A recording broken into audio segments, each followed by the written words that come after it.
Tube face. First time I've heard that, and I really want to hear. I want to hear people tweeting about this and saying, "Yep, I have a tube face." Selfies. I want to see selfies of tube face.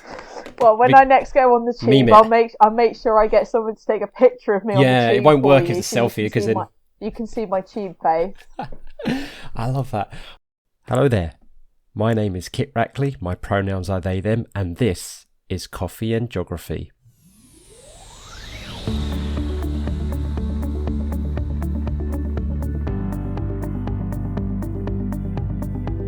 The aim of the show is to get to know, explore and celebrate the diverse and intersectional range of people on this rock we call home and their love and passions of it. We'll find out why guests identify as geographers, and if they don't exactly, we'll have fun exploring all the myriad of ways that connects their life to geography. So, pour your favourite brew, get cosy and listen in. Oh, and don't forget to subscribe and follow us on Twitter at CoffeeJogPod. Off we go.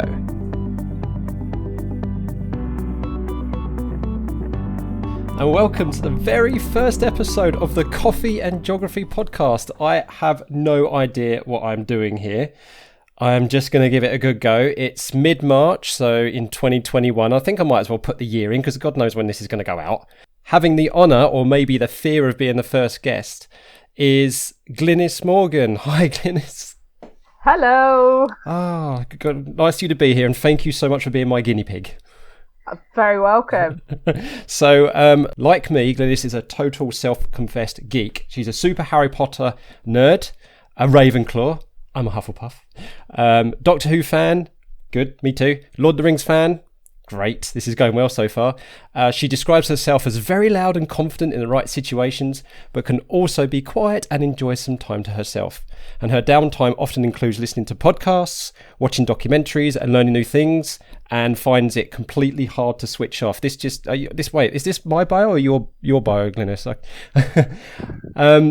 And the latest podcast, the favourite one, although we're going to try and overtake it with this one, but the latest favourite podcast that she's listened to is We Have Ways of Making You Talk with James Holland and Al Murray, all about World War II. I haven't actually listened to that, so I'm going to have to give it that one a go. Glynis's students, as a high school geography teacher, would describe her as super-organisers, and she thinks, in fairness, that's pretty accurate. So, Glynis, anything to add to that?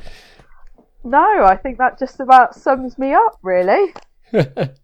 Perfect. Well, we seem to be quite kindred spirits, especially about the loud and confident and talking a lot and all that kind of stuff. So, not sure about the super organised one though. But we'll see. My students would definitely tell you that we've tried some new things this year to help with organising, particularly trying to learn during the pandemic, and all the students talk about my amazing level of organisation. So it's definitely something that they spot about me. So I'll just go with it. Does it drive any of your students nuts though? Because it used to be with me. I used to be one of those people who used to have my desk was completely clear and organised at the start of the day, completely manic at the end, but my rigid structure and OCD would always get some backs up. I think they quite like it. Like my year 10s come into the lesson and the new worksheet for the day will be on the side, and they're like, "Oh, we got a new worksheet to use today. This is brilliant." That sounds awesome. And then they all go on about how it makes their lives so much easier when they come to revision. So, in fairness, my super organisation at school isn't going to change. Awesome. Well, we're going to move off from talking shop, because actually what this podcast is hopefully all about, well, as a lot of my Twitter friends voted on Twitter, is that this podcast has been christened as Coffee and Geography, and that's what we're trying to aim for. We are aiming for a kind of coffee shop vibe, getting to know people in the geography community, but I use the term geography very, very loosely. So because I want everyone to feel that they are a geographer in some way, shape or form, and that's how we're going to build a community around. So what brew do you have in front of you right now? Because I'm not actually a coffee drinker, despite the fact that this is called Coffee and Geography. I've got some Yorkshire tea, so shout out to Yorkshire tea here. I've got PG Tips. Tips. I'm not a massive coffee drinker either. Although last year, again, sort of stuff during lockdown, discovered that I quite like the cappuccino sachets from Lidl. Oh. So that's my foray into starting to drink coffee, but it is tea 98% of the time. Nice, yeah, and me too. I only like drink coffee in emergency, but for our international listeners, God, that's ambitious. For our international listeners, I've when Glynnis earlier said year 10, that's talking about ninth graders, kind of 14, 15-year-olds, and right now Lidl is like one of well, it's not a budget supermarket, but it's one of the more accessible supermarkets in terms of cost for us here. So it's one of our main supermarkets here. All right, so. I really do want to kind of get you into your kind of geography identity to start with, so to speak. So you're in Morden, and Morden is in southwest London. Yes. So what can you tell me about Morden, and how do you as a person kind of fit into that location? What is the sense of place for you there? So Morden always has quite an odd sort of feel to it. We're the very last station, or the starting station, on the Northern Line. And the Northern Line doesn't have the best reputation in London as a tube line. So most people know Morden in the context of the Northern Line, of it being very far south of the river, and not a lot goes on there, which is fairly true. Not a lot happens in Morden. It's not the greatest place in the world, but it's where I live. It's where I've lived for my entire life. And, you know, I like the accessibility of it. It's very easy to get to lots of other places, whether London, central London, or other parts of the UK. Yeah, it's interesting you mentioned about the London transport network. My life kind of almost revolved around the Central Line, because my dad is Cockney, so right, me old China, yeah, go down the rubber dub for a pig's ear, you know. So my dad's Cockney from Mile End, and my mum's from Epping, so from the end of the Central Line. Yeah. And then actually, what we used to do, but I grew up in Arlo in Essex.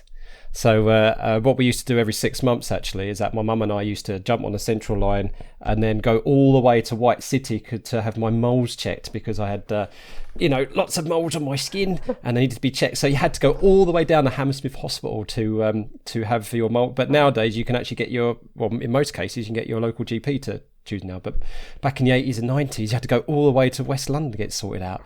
But yeah, is the Northern Line like... I swear the Northern Line and the Central Line is going to be like the last lines where they have any up-to-date upgrades to the trains. They seem to be still stuck in like the 70s with their trains or something. There's a patch as you go between Morden and South Wimbledon, which is the next station along, where the tracks make absolutely horrendous noises.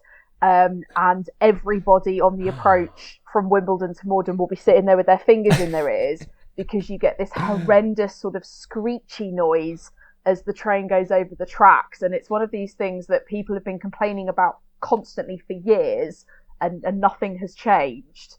So, it still makes that noise. I was trying to think. There was which line was it where it has the most noisiest squeak? Anybody phone in to this number and tell us what's the most squeakiest tube line on the tube. But yeah, they can be quite ear piercing, can't they? It's horrendous. Sometimes you'll just be sat there, kind of fingers right in your ears, going, "Make it stop, because it's awful." I'm trying to, there's something that came to my mind actually when you brought up the London. By the way, most of this is not scripted, everybody. Like we did not plan to talk about the London Underground, but it's something I can geek out over day. I loved the London Underground. I'm just trying to find, oh yeah, that's it. So the tubecreature.com website and their plot Lives on the Line. I don't know if you've heard about this, Glynis, but it's where they've plotted life expectancy based on census info and everything like that. It's such an amazing website. I'm trying to find more than as it is on the Northern Line so we can talk about it. But yeah, kind of like that part of London when you go down towards. So I was talking about Hammersmith, like it's got a life expectancy of 79. You only have to go along the Central Line. So Shepherd's Bush, 85, and then as you go further, in fact, life expectancy along the Central Line does actually hold up quite well, probably because it goes through the city and it goes through Covent Garden. But then as soon as you get to my dad's part of the world, so Mile End, it drops down to high 70s. Bethnal Green, 79 years. Yeah, Pudding Mill Lane, 81, and then you go up to Epping and it goes back up again with the suburbs and the rural, the outskirts there, Leyden Boys 81 and Epping 82. So, but that's really something. So, I think everybody should check that out. It's called tubecreature.com Lives on the Line. So yeah, have a look at that. So you're, it's not really that common. Well, I don't know. What do you think? Do you think it's very common that someone is teaching in the area that they were born and were born and bred? I don't know if it's that common. I'm not necessarily right in my school's catchment area, but I'm close enough that I'm still able, to get to work and come home and not bump into all of the children that I teach. Yeah. I did my degree down in Southampton and moved back after finishing my teacher training, as I'd had some health problems, so it was easy to go and move back home and move in with my parents, and then just have stayed in the area.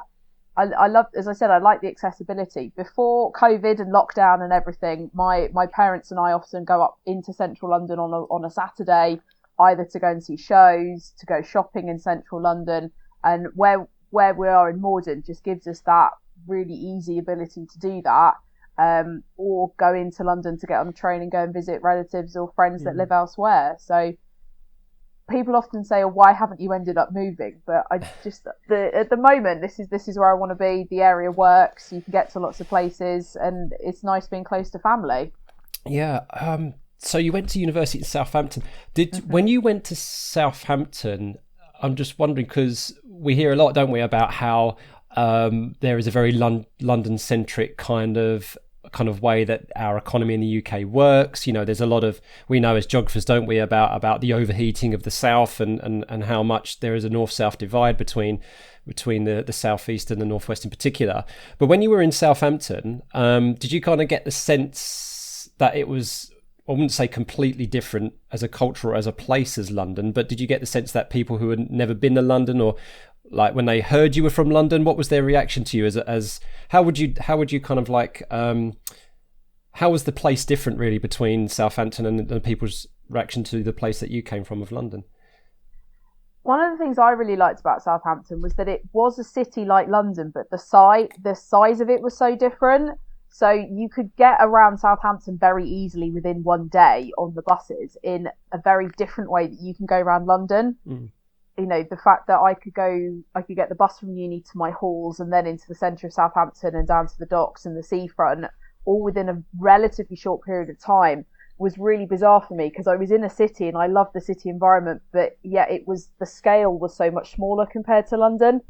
And that was something that I really liked. And yet one of my roommates during first year of uni had never done public transport before, because she came from a really rural area in Gloucestershire and had never done buses, whereas I was completely the other way, and buses are it's an everyday thing in London, but she'd never done public transport buses before. So that was really different as well, because you had somebody like me that had come from London, used TfL every day, and you just got on a bus, it's what you did, whereas this flatmate had never got on a bus before in her life. She drove everywhere. I never really thought about that, to be honest. That's really, really interesting. Like that difference in a life experience, just between like the rural experience and the urban experience. And I'm going to throw a spanner in the works here, right?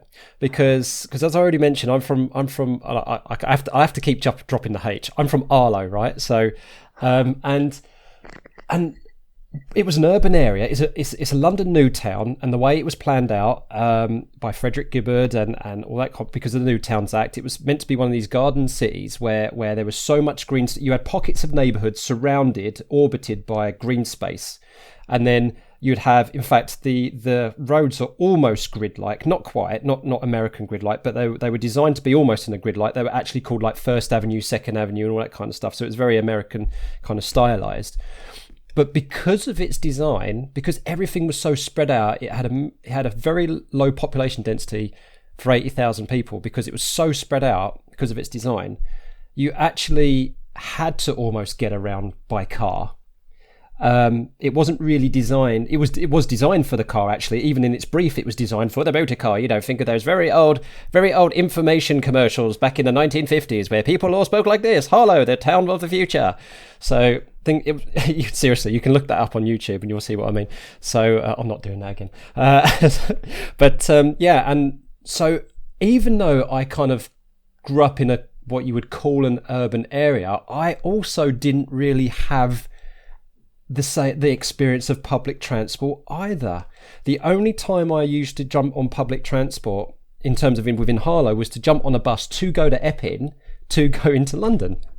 So actually my experience of public transport wasn't in Harlow, it was actually going around the London transport network. So interesting. Yeah. Well, my granddad was a London bus driver for most of his life, and then when we used to go on days out with my nan and granddad when we were younger, for us, going on the bus was the most exciting thing ever. You'd go to a local shopping area, so near from us you might go to Sutton, stay on the bus with nan and granddad, and then they take you for lunch, and just when you were little it was just really exciting. And I remember as well the first couple of times when we went on the tube when we were younger to go up to London to go to like the Natural History Museum. And again, that was always really exciting when you were little, because it was this big noisy environment and there was always lots of people. And then as I got older, it just becomes a very natural part of what you do living in London, even though I'm Greater London rather than Central London. It's a very natural part of what you do. And it turns out it's given me something I never noticed I had until dealing with somebody who wasn't from London and didn't use London transport. So one of our units in Southampton was an urban unit studying global cities. And there was a day field trip up to London with our professor. So we all had to meet at Southampton train station and get the train up into London to then go round like Canary Wharf as part of the day trip. And when we got off the train and switched to the tube in London, my professor sort of apparently noticed this about me, and he said, "Glynnis, you have a tube face." And I was like, what? What's a tube face? And he said, you could tell you're a Londoner because there's a switch that you had when you got on the tube with your face and the way that you walked. It's this kind of like, just walking, with purpose about where I needed to go and to what station. And there was just this look of like, I know where I want to go. You better get out of my way. What are we all with these people that walk really slowly? And I'd never even considered this. And my professor was Canadian, and he clocked it straight away that my face just changed, my mannerisms changed when I got onto the tube, because it was very, right, I know where I want to go. I know how you're supposed to behave on the tube, that very British. You don't look at people, you don't talk to people on the tube. You just sit there and then you wait till you get to your stop and then you get off. I love that. I got that song, Maybe It's Because I'm a Londoner, I Have a Tube Face. I added that last bit in. Actually, it reminded me when I used to take the year 9s to London every year. Like I kind of had the same sort of thing, and but just before the train would pull off, and we used to use the Docklands Light Railway because it was a lot easier to move like 50 kids through the DLR than it is to on a tube. So we used to get on. Did we get off at Tower? Yeah, we used to get on at Canary Wharf, do all the whole Canary Wharf thing, get on at Canary Wharf, and then change at Shadwell to go to Tower Gateway, and then would do some study around St Kate's Docks. And I always used to have like a little side-eye grin just as the doors were closing the DLR. I was like, none of these kids are prepared for what's just about to happen next. He lurches forward, and I'm just like, and all the kids are going, whoa, and they're like falling over themselves, stumbling into members of the public, and I'm just like, so, but I like tube face. First time I've heard that, and I really want to hear people tweeting about this and saying, yep, I have a tube face.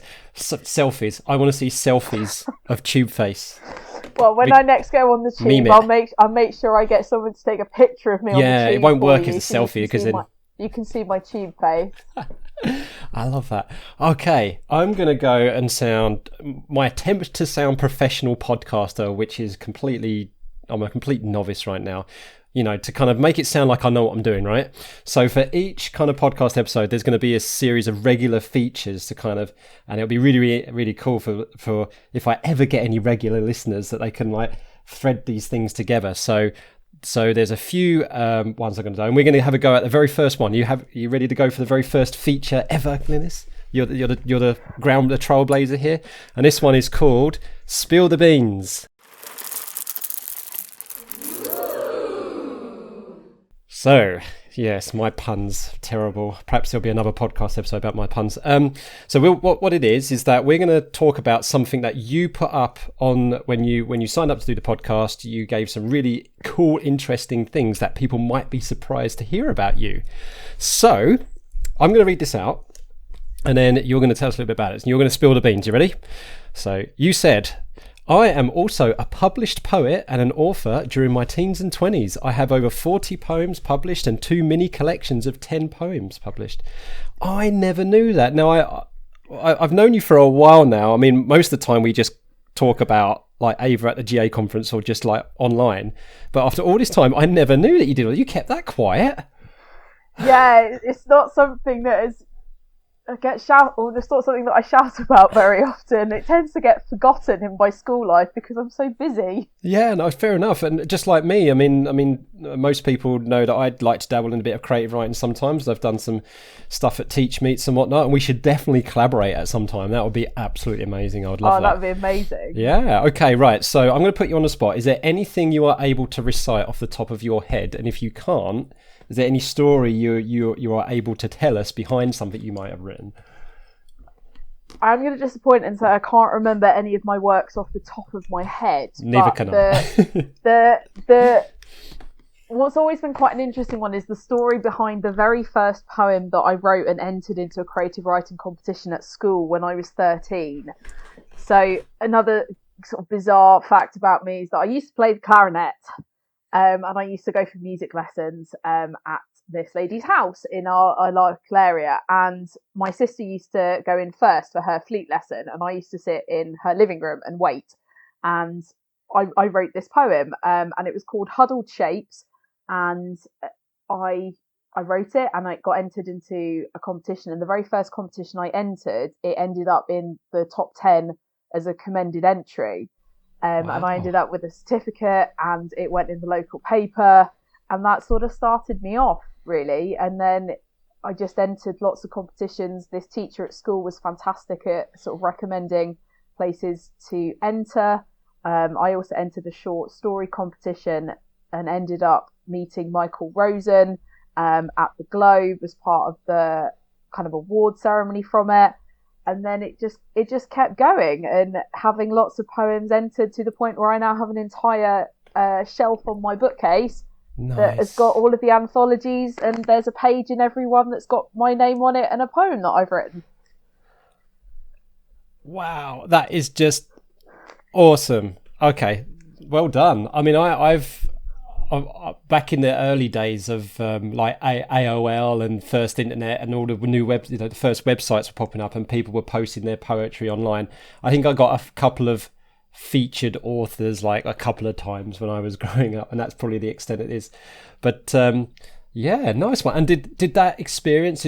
I mean, for me, when I was writing poetry and stuff like that when I was little, it really was for myself. And like there is like 90% of the stuff I've written is like not for public consumption, and it's very personal, and it was a way of getting my feelings down and things like that. Was it the same for you, or did this experience of having this award felt, I'm going to do more of this stuff, I'd love to get more stuff published? What was the motivation for you?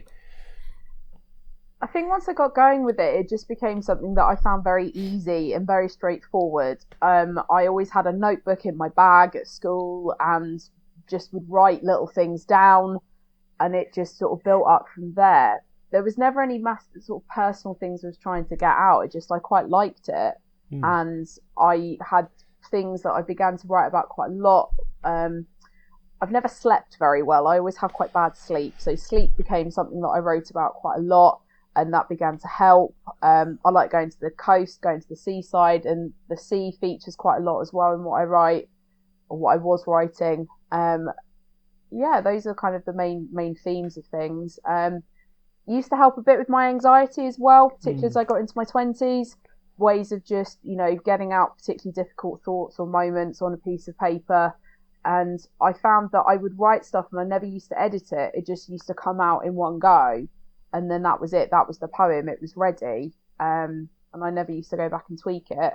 Whereas some stuff, I'd write it and then I'd go back and tweak it because I didn't like that word or I didn't like that phrase, and I'd want to keep working at it. So some pieces just came straight out and were finished. other pieces, I'd go back and spend a little bit of time changing them or editing them.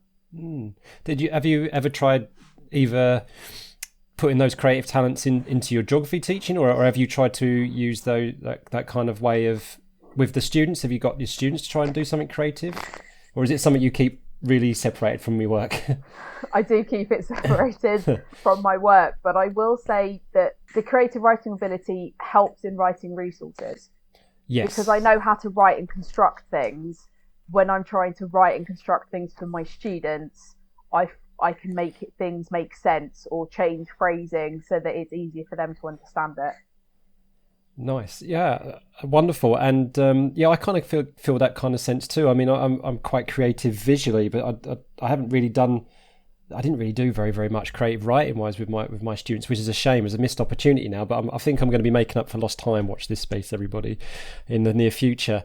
Oh, that's amazing. Thank you for sharing that with us. Right, so we're going to go a little bit more now about some of your other interests and everything outside of the Karsh and whatnot. And the other thing that you said on your bio on your form is that, of course, about Harry Potter, and you think you're a bit of a whiz at Harry Potter trivia, particularly the books rather than the film. And you do have, you say that you have an immense love for the stories and audiobooks. But before I quiz you on that, right, I want to ask, how did you know that, or why do you think that you are a Ravenclaw? Well, partly because I got sorted in Pottermore when Pottermore became a big thing on the, and they launched it and everyone could get sorted, and I got sorted into Ravenclaw. But I would also just go, my creativity, I think, lends me to the traits that Ravenclaw has.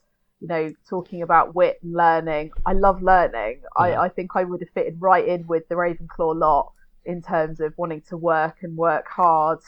And I just think that would have been my house of people. They would have been my people. Nice. Well, yeah, and I think I kind of fell into Hufflepuff, really, to be honest. Kind of the traits that will make a Hufflepuff, hardworking, loyal, those kind of stuff seems to make quite a lot of sense. Not saying it used to be true that I wouldn't say boo to a goose, but since I've been a bit more of an activist with a lot of things, that's changed to quite a fair bit. And I'd like to see myself as the Cedric Diggory kind of hero, even though I don't obviously identify it as a kind of that really in so many different ways. But so I don't know if I think Ravenclaws they could get on with everybody as well, couldn't they? I think they had. Hufflepuffs were just like, sweep them under the rug and but we get things done though. So yeah. But yeah, I like that. Right, okay, I'm going to quiz you now. You ready? Go for it. I'm going to start off with something hopefully very simple. Hopefully we won't fall at the first hurdle here. So here we go. Cue the quiz music. Okay, so first question. What is the name of Argus Filch's pet cat? Mrs. Norris. Correct. Right. Okay. They immediately. I realised this is not graded at all. This goes straight into almost falling off a cliff. You ready? Question 2, which is this is like the Richter scale 10 times harder now. Question 2. Although you might know this one. How many times? And bonus point if you get it spot on. You'll get a ding if you're close, right? Question 2. How many times did Snape protect Harry? Oh. Yeah. See what I mean by falling off a cliff here? Have a stab. 3? Oh my word. Apparently, according to my sources, but it needs to be verified, everybody, you can please correct me. Apparently 14. Wow. And don't forget, these are the books, so this is definitely from the book. Maybe 3 in the movies, but yeah, in the book, apparently 14. But I'm going to get loads of comments to say, Kit, this was a fantastic episode, but you failed on the Harry Potter, and you lose. I'm never listening to you ever again, which is fine. Okay, this one's quite cool. I wonder if you'll know this one. I didn't know this one. The visitor's entrance to the Ministry of Magic is an abandoned red telephone booth in London. What is the 5-digit code you must dial to get in? I know what it spells, I just don't ever remember what the numbers are. It spells magic. Yeah. Because if you do it, it's on an old phone where the numbers correspond with the letters. So it spells magic. and I'm now trying to remember what that works out as if you use a dial pad on an old London seriously, I'm trying telephone. to find my Motorola phone now and I can't. I'm trying to now. Okay, Where's that brick? So it's 62442. Correct. Okay, I won't tell everybody that you were looking down at something on. It's a podcast, no one will know. Okay, last one. Okay, this is a movie question, but I'm asking it for a reason, right? So, which famous Yorkshire Dales landmark was part of a scene in the Deathly Hallows? Which famous Yorkshire Dales landmark was part of a scene in the Deathly Hallows? Going on Yorkshire Dales, the geographer in me wants to say somewhere like Malham Cove. Or like... You're correct. Malham Cove. Malham Cove. Well done. But actually, I was really disappointed because I used to take a field trip to a yearly for the kids' John Muir Award, and we stayed at Malham Tarn. Hello to everybody in Malham Tarn. You're amazing. I miss you. And I used to, every year after Deathly Hallows came out, I used to get the kids to stand in the exact spot, take a photograph. But it was a bit bittersweet for these kids, especially the Harry Potter fans, when they found out that, and I used to big up, like, you're standing exactly where Daniel Radcliffe and Emma Watson were standing, all this kind, and then I'd break it to them, like, you know, they actually never set foot there, it was all green screen. It's like, and they're like, no! But it does make for good geography though, so using those freeze frames from Deathly Hallows, so there we are. Alright, so fantastic. Well, that's not too bad. And there were pretty hard ones in there. So I feel like I'm going to need to check the snake question now and work out how many times he saved Harry. I tell you what, it'll be really, really cool if we can. I might end up doing like letters or phone-ins as a feature. We'll see, but maybe we'll be like, oh, we have Glynnis on the line. It was actually 13. Yes, I double-checked, Kit. I found out how many it was. I reread the entire series again and counted them, and that would be something we would both do. In fairness, I listen to the audiobooks most nights, so... Yeah, that's fair enough. Right. Okay, so we will move on to our second feature now, and we're going to call this Jog Your Memory. This is terrible. I might just give this up now. Jog Your Memory, and this is where we discuss your views about a significant geographical event without me revealing when it took place. So you might figure out what it is before when it is, and then we can both have a guess about when it is. So now I'm going to give a shout out because the way I'm going to do this is I'm going to read out a paragraph from a particular source, and this one comes from the wonderful internetgeography.net. So shout out to Anthony, you're amazing, we love you. And here we go. So this is the paragraph that you can find on his webpage. So, if you know when it is, Glynnis, don't shout out straight away because we can have a little bit of fun with the listeners can try and figure out when it is. So this eruption was only 3 on the Volcanic Explosivity Index, or VEI. Around 15 eruptions on this scale usually happen each year at this location. I edited that bit from the website. However, in this case, a combination of a settled weather pattern with winds blowing towards Europe, very fine ash and a persistent eruption lasted 39 days, magnified the impact of a relatively ordinary event. So, let's see. Do you have any guesses about what it might be first? What do you think? It's a volcanic eruption. And it sounds like it's again when my brain fails me at pronunciation on Icelandic. Yeah, you're on the right lines. Yeah, so we're talking about the eruption of Eyjafjallajökull. Got it in one. You have no idea how much I practiced that. So yeah, and that's or we just got the kids to write E15 in there.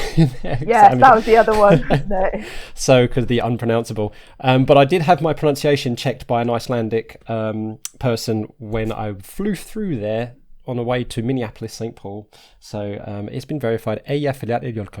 So yeah. I've done it twice, so I'm not going to do it again. Third time would not be a charm. So yeah, this was the eruption that took place at a certain time, and yeah, so that wind's blowing towards Europe, and in fact, because it happened over a specific period of time when a load of teachers and students could not return to school, and my deputy head was one of these people who was late back to school by I think it was like 5 days because he couldn't get back into the UK. We had a couple of lecturers stranded because it was while I was at university. We had a couple of lecturers stuck and they were emailing a little bit like remote learning now. They were emailing us the work that we were supposed to be getting on with while they couldn't make it back to the UK because they were stuck wherever they were, unable to get home. Wait a minute. This is weird. So it's 2021. We're in the middle of a pandemic where this kind of way of handing in work is just the norm. But you were doing it in 2010. That's the first clue. So 11 years ago, emailing work. Yes. It was using the Blackboard. I don't know if yes, university, Blackboard, and having work uploaded through Blackboard because our lecturers were stuck elsewhere. Yeah, there was a Blackboard craze with universities. The University of East Anglia still use Blackboard. I don't like it very much, to be honest. Sorry if my work is listening. And I'm so glad that we use Teams for most of our operations now. And I'm not. There are other platforms available. I can't. All these tricks of production now. So do you remember what time of year? So it was 2010. But when did the eruption take place? So everyone's shouting at their podcast now. March, April time. Yeah, well done. Yeah, so it started off in March and it went through to May. And of course, it was a huge, massive disruption through Easter. And that's how so many people got caught abroad when they were trying to get back into the country. Yeah, so the eruption of Eyjafjallajökull happened between March and May 2010. Yay! Nice one. The fact my students always used to remember from that was the impact on the Kenyan flower farmers, because the produce was stuck and they couldn't fly it into Europe and they lost billions or something. Yeah, and we always used to use it as a really good point about global connectivity, even back in 2010. Absolutely. Of, a volcano erupting in Iceland is having an effect in Kenya. Yep. Absolutely, and it just goes to show an example as well for those who are not in the teacher profession about how you get a very popular case study, the same facts come out over and over again. And like I'm not at the moment because the pandemic has put pains to it, but I'm an examiner and an assessor for one of the UK exam boards called OCR, and like when that was a popular case study, it's like so I would say like maybe 1 in every 3 answers. Like in the case study section about tectonic hazard, it was that one about and it was every single one, perhaps except bar one, had something about the flowers. So, but yeah, it was. And this will be a discussion for another time because unfortunately we don't have. But I think it is appropriate for us to mention, of course, that this is really, really just goes to show that how globalization, although it can be advantageous in a way, it can be a force of good, it can be exceptionally disruptive and quite undermining, like because the local economy, of course, who relied on those the production of flowers, like really did suffer because of that. And I think that what everything is happening right now, with decolonizing the curriculum and learning about the kind of those the impacts of globalization and capitalism and imperialism, on other places around the world is a discussion that's really fired up right now, and it should be, and is really progressing forward. So, and I'm hoping that in a future podcast episode, that I'll have someone or two who can talk a little bit more about that. So fantastic. So, Glynis, this is absolutely amazing. We're coming to the end of the episode now. I could talk forever. So what we're going to do at the end of each episode is that we're going to think, me and the guest are going to think of a single word to represent a topic that me and the guest on the next show must try and link to geography. Because what my aim is trying to bring everybody into the geography circle, because I am going to have guests where they're like, I'm not a geographer, and then by the end of it they're going to be like, yes I am. So okay, so can you stump a future guest by coming up with something impossible to link to geography? Now don't say anything like, yeah but Kit, just what do we think? Give us a word or a topic that we're going to have to try. Do you remember, I don't know if you remember Bob Monkhouse, the comedian who used to get 2 shout outs from the audience. They used to give him 2 words or a name or something like that. And then he would go on this wonderful creative connection, tell a story to link one word to the next or one name to the next. And that's exactly what we're doing here. So literally any word or topic that I can think of that we can connect to geography, or somebody's got to try and connect to geography. Yeah, and you've got to try and make it as obscure as you possibly can. But, not like that, some... Not just some random word like the. Actual something with substance. Oh. And this is hard for a geographer to do, isn't it? Well, it's like the old. I remember in my PGCE we talked about a challenge that somebody did with a class once about making them all bring in a newspaper article and say, is the newspaper article connected to geography? But the minute any article ever mentions a place name, it's automatically geographically located, which connects it to geography. Yeah. Somebody tried to bet their class once that they could bring in a newspaper article that wasn't connected to geography. Yeah, so of course they all brought in stories about like the Kardashians or, celebrities, and then got stumped the minute a place got mentioned. Okay, let's talk about globalization and popular culture. Don't work too hard with this, Glynnis, because I think everybody is getting the idea as like, this is a setup, isn't it? Of course it's a setup, but we're going to do it anyway. So give me your best shot, and then we'll just have a bit of fun with it with the next guest next time around, whenever this goes out. See, this is where you go as a creative person. My mind has gone completely blank. I know. My mind has gone completely blank. Well, should we just go with poetry then?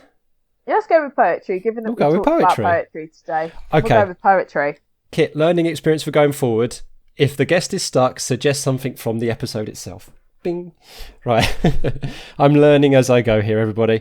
Right. Okay, we're going to close off there, but I want people to... The whole point of this podcast is to connect with the community, to get to know each other a little bit more, and and know that because of the current situation that we're not alone, and we can comfort each other just by listening to each other's stories, things like that. So then, Glynis, where can people find you on social media? So I'm on Twitter, and my Twitter handle is @geographygem, GEM. Wonderful. And is there any shout outs you would like to give yourself? The reason why podcasters do this is because then you go to that person and say, I mentioned you on the podcast, and then come on, it's just a promotional ploy, you know that. But any shout outs? Well, I will give a lovely shout out to my department, and in particular the lovely Susanna in my department at school, who has saved my bacon on more than one occasion this year. So thank you, Susanna. We love you, Susanna. Nice one. Well, thank you so much for joining me, Glynis. This has been absolutely lovely, and I'm so glad I decided to do this crazy idea of doing this. And at the end of the day, if it's just a chat, it's just a chat, and if everybody enjoys it, that's absolutely fantastic. So thank you so much for joining me. No, thank you so much for having me. It's been lovely.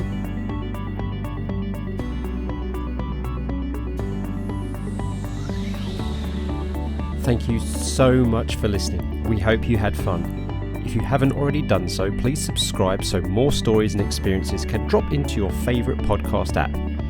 If you fancy being a guest or have any feedback, follow us on Twitter @CoffeeJogPod and send us a DM. Or you could email coffeeandjog@geogramblings.com. Until next time, keep geogging.